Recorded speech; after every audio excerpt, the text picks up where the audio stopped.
Okay, so the further we get past this trade deadline, right, the more tidbits of information that are going to start leaking and coming out. And there's a couple of pieces that I want to share with you that I just came across. And it might give you some different perspective, might shape your insights or opinions a little bit differently as to how you felt about the Yankees trade deadline, the things they may have done or the things that they did not do. And I found this stuff rather interesting. So, and I think a lot more stuff is going to come out over time. So if you like information like that, if you want this type of stuff, breaking news, anything Yankee world, make sure you subscribe to this channel, because I'm going to continue putting out stuff on a regular basis for you. And if you do subscribe, hit the notification bell, because I don't want you to miss when things come out, because I like to put them out as soon as they do. And game recaps, everything else, lineups and whatnot, too, I do that as well. Now, let's get into this. Check this out, man. All right, so we know that Yankees got better at the deadline. How much just still remains to be seen, right? On paper doesn't mean anything right now, unless the players perform and they mesh and everything else. So, but, you know, Yankees getting Montas and Trivino added to the rotation, added to the bullpen, right? Reliever from the Cubs as well, Scotty Friss, which good, two good relievers added to the bullpen with controllable years, so that's fantastic. But the other pieces, you know, were interesting. Like the Joey Gallo was addition by subtraction. They sent them out to the Dodgers and to get the 15 pitching prospect, who's now our number 10 or number 11. So, but the other stuff, the Jordan Montgomery sent to St. Louis Cardinals for Josh Bader, what was the most puzzling, right? The most head scratching. Let a lot of people be like, "What the hell is he doing?" Right? Well, check this out. There's some pieces that we didn't know about before.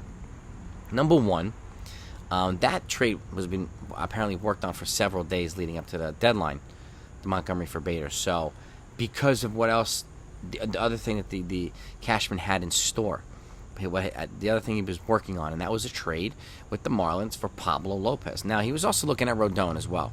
He wanted to bring in one or the other. So he did have a plan to bring in two starters, one way or another, Montas and Rodon, Montas or Lopez. So that was the plan. What we're hearing now is Kim Ng, who's the GM of the Marlins, kind of interjected. But before I get there, some of the players that were talked about on the Yankees side were Gleyber Torres, Oswald Peraza. Now I'm hearing Aaron Hicks. Now this could have been like, you know, Cashman would be like, we'll give you Torres, we'll give you Peraza, but you got to take Hicks, right? And this is not Hicks on a $25 million deal. This is Hicks on a $10 million deal for a couple years, which would have given the Marlins 3 offensive players, one of which could have probably used a change of scenery in Hicks, right?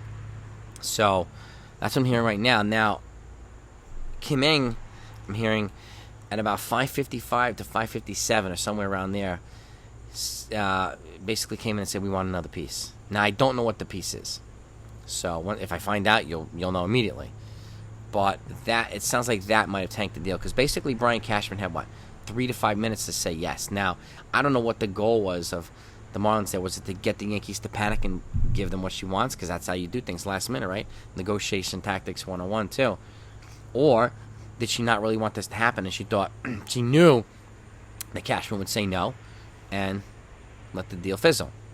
So we just don't know. It's just speculation at this point, but it was that piece, it looks like, that caused this deal to fall apart. It wasn't the Yankees pulling out. It wasn't the Marlins pulling out, at least directly. So that right there. But could you imagine this? You know, if Cashman got Pablo Lopez to replace Jordan Montgomery, upgrade. Also bring in Frankie Montas, upgrade. And then getting Harrison Bader in place of Aaron Hicks, upgrade, even when he's healthy. And he'll be healthy. But the other part of the Harrison Bader thing is he could be insurance for Andrew Benintendi in case he walks in free agency.